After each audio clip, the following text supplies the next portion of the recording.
آج انشاءاللہ تعالی ہم سورہ ہود کی آیت نمبر 74، 75، 76، 77 پڑھتے ہیں اور ان آیات کو سمجھنے کی کوشش کرتے ہیں۔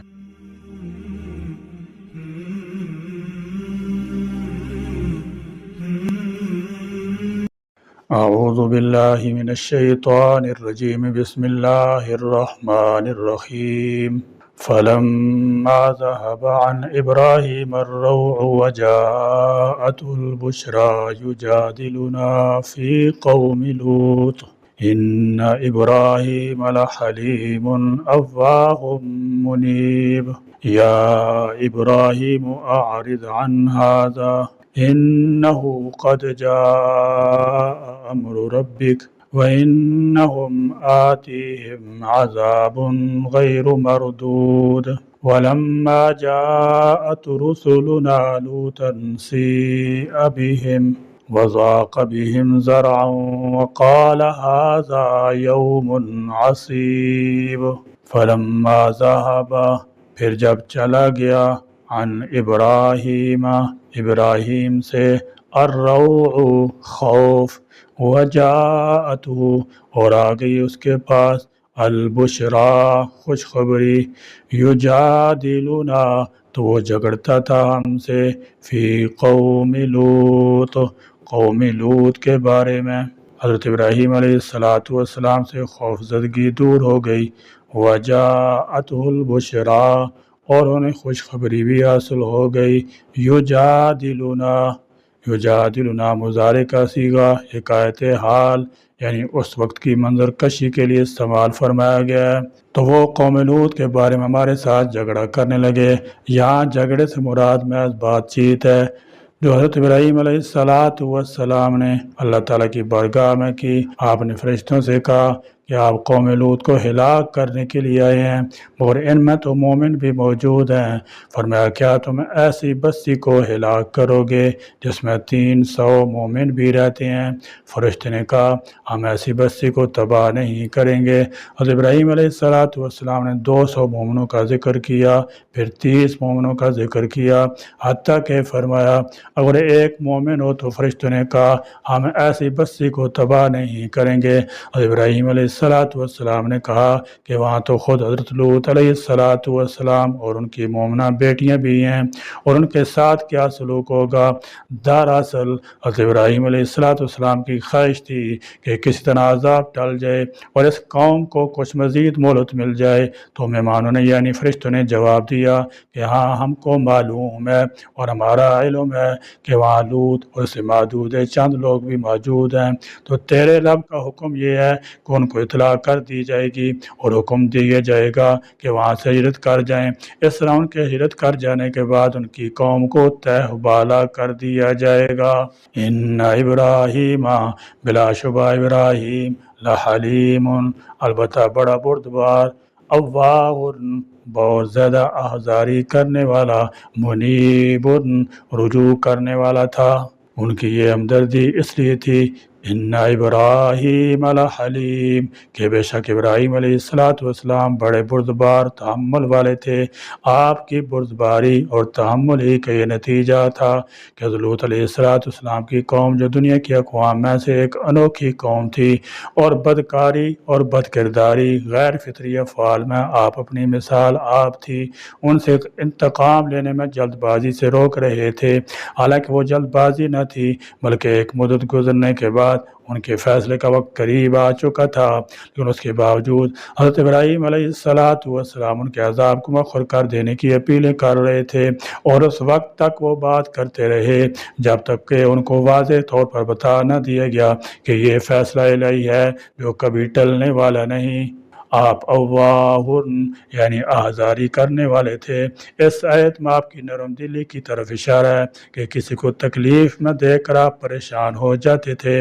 سورہ ابراہیم آپ کی دعا مذکور ہے، فَمَن تَبِعَنِي فَإِنَّهُ مِنِّي جس نے میری اتباع کی وہ میرے گروہ میں شامل ہو گیا، وَمَنْ عَصَانِي فَإِنَّكَ غَفُورٌ رَحِيمٌ اور جس نے میری نافرمانی مہربانی کی، تو بخشنے والا مہربان ہے۔ یہ آپ کی نرم دلی کا ثبوت ہے۔ نیز فرمایا حضرت ابراہیم علیہ السلام منیب بھی تھے، یعنی آپ ہر وقت اللہ تعالیٰ کی طرف رجوع رکھنے والے تھے۔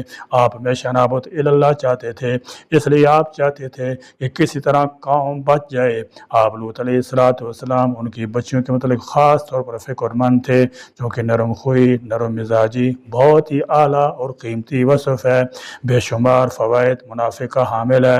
حضرت ابراہیم علیہ السلام کی طرح ہمارے نبی پاک صلی اللہ تعالی علیہ وسلم جہاں بہت سے اوصاف حمیدہ کی مجسم تصویر تھے، وہیں نرم خوئی، نرم مزاجی بھی آپ صلی اللہ تعالی علیہ وسلم کا خاص وصف تھا۔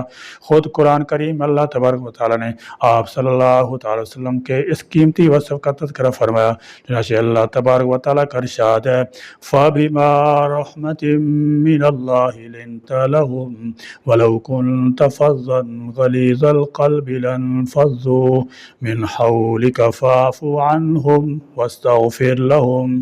اے پیغمبر، آپ اللہ کی مہربانی سے ان لوگوں کے لیے نرم ہو، ورنہ اگر آپ بد مزاج سخت دل ہوتے تو یہ تمہارے پاس سے بھاگ کھڑے ہوتے، لہذا انہیں معاف کر دیجئے اور ان کے لیے استغفار کیجئے۔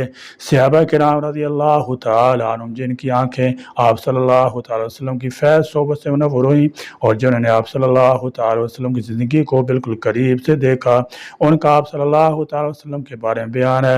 آپ صلی اللہ تعالی وسلم حشاش بشاش، خوش اخلاق، نرم خو تھے، نہ سخت دل تھے، نہ تند خو، شور و شغب، پیش گوئی سے دور تھے اور عیب جوئی اور بخل سے مجتنب رہتے تھے۔ نرم خوئی، نرم مزاجی کا یہ وصف آپ صلی اللہ تعالی وسلم کے اخلاقی پیک اور کیسا جز لا ينفق بن گیا تھا کہ ایسے حالات میں بھی جن میں انسان سخت اور درست لہجہ اختیار کرنے پر مجبور ہو جاتا ہے اور وقار و سنجیدگی کے دامن سے چھوٹ جاتا ہے، آپ صلی اللہ تعالی علیہ وسلم عفو درگزر اور نرمی کا ثبوت دیتے تھے۔ یا ابراہیم، اے ابراہیم، اعراض کر عن ھذا، اس بات سے، انہو قد جاء، بے شک تحقیق آ گیا ہے، امر ربی کا، حکم تیرے رب کا، وَإِنَّهُمْ، اور بلا شبہ وہ لوگ، آتیہم، آئے گا ان پر، عذاب، ایسا عذاب، غیر مردود، جو نہیں پھیرا جائے گا ان سے۔ اس میں اللہ تعالیٰ کی طرف سے حضرت ابراہیم علیہ السلام کی بہت مدح تعریف کی گئی ہے۔ حضرت ابراہیم علیہ السلام کو یہ معلوم ہوا کہ فرشتے حضرت لوط علیہ السلام کی قوم کو ہلاک کرنے کے لیے آئے ہیں، تو آپ کو بہت زیادہ رنج ہوا اور آپ اللہ تعالیٰ سے بہت زیادہ ڈر رہے۔ اس لیے اللہ تعالیٰ نے آپ کی صفت میں ارشاد فرمایا کہ بے شک حضرت ابراہیم علیہ السلام حلیم، یعنی بڑے تحمل والے، اور اواہ، یعنی اللہ تعالیٰ سے بہت زیادہ ڈرنے والے اور اس کے سامنے بہت زیادہ آزاری کرنے والے ہیں۔ حضرت ابراہیم علیہ السلام کی صفت میں منیب اور نسلی فرمایا کہ جو شخص دوسروں پر اللہ تعالیٰ کے عذاب کی بنا پر اللہ تعالیٰ سے ڈرتا ہے اور اس کی طرف رجوع کرتا ہے تو وہ اپنے معاملے میں اللہ تعالیٰ سے کس قدر ڈرنے والا اور اس کی طرف رجوع کرنے والا ہوگا۔ سبحان اللہ، کتنی پیاری صفات ہیں۔ یعنی حضرت ابراہیم علیہ السلام سے کہا گیا کہ اے خلیل، اس جھگڑے کو رہنے دو۔ ان بدبختوں کو کافی عرصہ تک سمجھایا گیا، لیکن وہ اپنے کفر و شرک سے باز نہ آئے اور روز بروز بد کرداریوں، بد اخلاقیوں میں بڑھتے ہی چلے گئے۔ اب ان کے لیے عذاب مقدر ہو چکا ہے اور اب یہ فیصلہ بدلا نہیں جا سکتا۔ اسی اللہ تعالیٰ نے اپنے خلیل علیہ السلام کو صدومیوں کی سفارش سے روک دیا اور بات واضح کر دی گئی۔ اب ان کا وقت قریب آ چکا ہے، بس ہمارے فرستادہ لوط علیہ السلام کو اس فیصلے سے مطلع کریں گے اور ان کو اپنے لوگوں کے ساتھ لے کر نکل جانے کی اطلاع دیں گے اور اس کے بعد ان پر عذاب آ جائے گا۔ وَلَمَّا جَاءَتْ، اور جب آئے، رسولنا، ہمارے قاصد، لوط کے پاس، وَلَمَّا جَاءَتْ رُسُلُنَا لُوطًا، یہاں لوط علیہ السلام کے ساتھ شروع ہوتا ہے جو کئی صورتوں مختلف انداز سے ذکر ہوا ہے، مثلا سورہ اعراف، سورہ حجر، سورہ شعراء، سورہ نمل، سورہ عنکبوت، صافات، ذاریات اور قمر وغیرہ۔ ان صورتوں میں بھی تفسیر دیکھ لیں۔ حضرت لوط علیہ السلام حضرت ابراہیم علیہ السلام کی آگ سے صحیح سلامت باہر نکل آنے پر ان پر ایمان لے آئے تھے اور انہوں نے ان کے ساتھ ہی شام کی طرف ہجرت کی تھی۔ اللہ تعالیٰ نے نبوت سے سرفراز افراد فرمایا اور وادی اردن میں صدون نامی بستی اور اس کے گرد و نواح کے لیے مبعوث فرمایا۔ یہ قوم شرک و کفر کے ساتھ ساتھ ایسے فعل بد کی مرتکب تھی جس کا ارتکاب ان سے پہلے دنیا بھر میں کسی نے نہیں کیا تھا۔ یہ لوگ عورتوں کو چھوڑ کر مردوں کے ساتھ بدفعلی کے عادی تھے۔ اپنی مجلسوں میں کھلم کھلا برائی کرنا اور ڈاکے مارنا ان کا عام رویہ تھا۔ سیئا تو وہ مغموم ہوا بہم بوجہ ان کے، وضاق بہم اور تنگ ہوا بوجہ ان کے، زاران دل میں۔ ساءہو یسوءہو سے ماضی مجہول ہے، غمگین کرنا، برا لگنا۔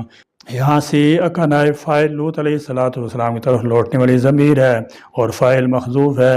گویا عبارت یوں ہے کہ ساءہو مجیئہم، یعنی ان کے آنے نے اسے مغموم کر دیا۔ فعل مجہول کا معنی ہوگا وہ ان کی وجہ سے مغموم ہوا۔ وضاق بہم ذرعن، ذرعن اور ذراعن بازو یا جانور کی اگلی ٹانگوں کو کہتے ہیں۔ اونٹ یا کسی بھی جاندار پر اگر بوجھ نہ ہو تو وہ کھلا قدم اٹھاتا ہے، اور اگر اس کی استعداد سے زیادہ بوجھ ہو تو وہ بڑی مشکل سے قدم اٹھاتا ہے، اور وہ بھی بالکل تنگ سا۔ اس لیے ذاق ذرعن سے مراد دل تنگ ہونا لیا جاتا ہے۔ لوط علیہ السلام کے ان کے آنے کی وجہ سے مغموم ہونے کی وجہ مہمان نوازی میں بخل نہ تھا۔ نبی سے بڑھ کر کون فراخ دل سخی ہو سکتا ہے، بلکہ انہیں اپنی قوم کی عادت بد کا علم تھا۔ ظاہر ہے فرشتے انسانی شکل میں آئے ہوں تو وہ کس قدر خوبصورت ہوں گے۔ حضرت لوط علیہ السلام کو معلوم نہ تھا کہ یہ فرشتے ہیں، کیونکہ غیب تو صرف اللہ تعالیٰ جانتا ہے، اور لوط علیہ السلام کو یہ بات پتہ ہی نہیں گئی تھی، اس لیے ان کے دل پر جو گزری اللہ تعالیٰ نے اس کا کمال نقشہ کھینچا ہے۔ پہلے غم ہوا، پھر اپنی بے بسی پر تنگ دل ہوئے، پھر جس طرح کوئی شخص کوئی لفظ کہہ کر دل کو کچھ نہ کچھ تسلی دیتا ہے، یہ کہا کہ یہ دن تو بہت سخت ہے۔ یعنی سیدنا ابراہیم علیہ السلام سے ہو کر یہ فرشتے نہایت خوبصورت جوان اور بے ریش لڑکوں کی شکل میں سیدنا لوط علیہ السلام کے پاس آئے، جنہیں دیکھ کر سیدنا لوط علیہ السلام کے دل میں سخت گھٹن پیدا ہوئی۔ کئی طرح کے خطرات ان کے سامنے منڈلانے لگے۔ بڑا خطرہ یہی تھا کہ یہ مہمان خوبصورت لڑکے ہیں، میری قوم جس بدکاری میں مبتلا ہے وہ انہیں کبھی نہیں چھوڑے گی۔ اور دوسری فکر یہ تھی کہ اگر میں ان کی مدافعت بھی کرنا چاہوں تو یہ میرے بس کا روگ نہیں۔ وقال اور کہا ھذا یوم، یہ دن ہے عصیب انتہائی سخت۔ ولما جاءت رسلنا لوطا، اور جب لوط کے پاس ہمارے فرشتے آئے، حضرت لوط علیہ السلام نے جب ان کے حیت حسن و جمال کو دیکھا تو قوم کی خباثت بدعملی کا خیال کر کے آپ علیہ السلام ان خوبصورت لڑکوں کی وجہ سے غمگین ہوئے اور ان کا دل تنگ ہوا، کیونکہ ایک تو وہ مہمان تھے اور دوسرے وہ انتہائی خوبصورت تھے۔ اس لیے ان کے بارے میں آپ علیہ السلام اپنی قوم کی طرف سے خوفزدہ ہوئے اور فرمانے لگے کہ یہ بڑا سختی کا دن ہے۔ مروی ہے کہ فرشتوں کو اللہ تعالیٰ کی طرف سے حکم یہ تھا کہ وہ قوم لوط کو اس وقت تک ہلاک نہ کریں جب تک حضرت لوط علیہ السلام خود اس قوم کی بدعملی پر 4 مرتبہ گواہی نہ دیں۔ جب یہ فرشتے حضرت لوط علیہ السلام سے ملے تو آپ علیہ السلام نے ان سے فرمایا کہ کیا تمہیں اس بستی والوں کا حال معلوم نہ تھا؟ فرشتے نے کہا ان کا کیا حال ہے؟ حضرت لوط علیہ السلام نے فرمایا میں گواہی دیتا ہوں کہ عمل کے اعتبار سے روئے زمین پر یہ بدترین بستی ہے، اور یہ بات آپ نے 4 مرتبہ فرمائی۔ اللہ تعالیٰ میں قرآن کی روشنی میں اپنی زندگی کو سنوارنے اور اس کی ہدایات پر عمل کرنے کی توفیق عطا فرمائے، آمین۔ وآخر دعوانا الحمدللہ رب العالمین۔